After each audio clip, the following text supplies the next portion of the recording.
ખેડૂત મિત્રો, આજે આપણે બનાવવા જઈ રહ્યા છીએ જીવામૃત. તો જીવામૃત બનાવવા માટે શું શું સામગ્રી જોઈએ એ હું તમને બતાવીશ. સૌ પ્રથમ 10 કિલો દેશી ગાયનું ગોબર એટલે કે સાણ નાખી અને એમાં પાણી નાખીને થોડીક પેસ્ટ બનાવી નાખવાની આ રીતની, અને 10 લીટર ગોમૂત્ર દેશી ગીર ગાયનું, બરાબર. ત્યાર પછી બે મુઠ્ઠી વડ નીચેની માટી, પછી 2 કિલો ગોળ નાખી અને પાણી નાખીને હલાવવાનું, આવી પાણી બનાવી નાખવું. 2 કિલો ચણાનો લોટ, કોઈ પણ કઠોળનો લોટ ચાલે, 2 કિલો. ત્યાર પછી એક 200 લીટરનું ડ્રમ લેવાનું છે, 180 લીટર પાણી ભરી દેવાનું છે, અને એમાં બધું આ મિક્સ કરવાનું છે. હવે હું તમને એવી રીતે મિક્સ કરું એ બતાવું. આ 200 લીટરમાં 180 લીટર પાણી ભર્યું, એમાં આપણે આ 10 કિલો દેશી ગાયનું સાણ ઉમેરવી છે.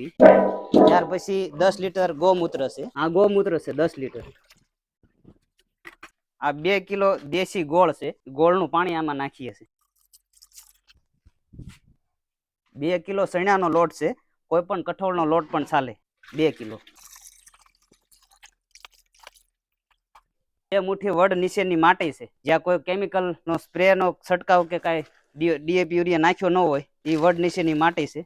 હવે આ બધી વસ્તુ મિક્સ કરી અને સવાર સાંજ ઘડિયાળની કાંટાના દિશામાં એવી રીતે હલાવવાનું. પછી કોઈ પણ છૂટા પાણીમાં પણ આપણે કોઈ પણ વાવેતર કરેલું હોય એમાં આપી શકીએ. કોઈ પણ ડીએપી યુરિયાની જરૂર પડશે નહીં, અને સારામાં સારો મોલ થશે તમારો. અને આપણે અત્યારે અમે જે જીવામૃત બનાવ્યું છે, એ જીવામૃત આપણે ઘર જીવામૃત બનાવી રહ્યા છીએ, ખાતર 40 કિલોની બેગ, એમાં આપણે આ નાખવાનું છે ઘન જીવામૃતમાં. મિત્રો, આ ઘન જીવામૃત અમે તૈયાર કરી રહ્યા છીએ 40 કિલોની બેગમાં. તમે પણ જો ઘન જીવામૃત તમારા કોઈ પણ બાગાયતી પાક, કોઈ પણ પાયાના ખાતરમાં ઉપયોગ કરવા માટે જોઈએ તો નીચે નંબર આપેલો છે, તેમાં સંપર્ક કરી અને મંગાવી શકો. હરે કૃષ્ણ, જય ગો માતા.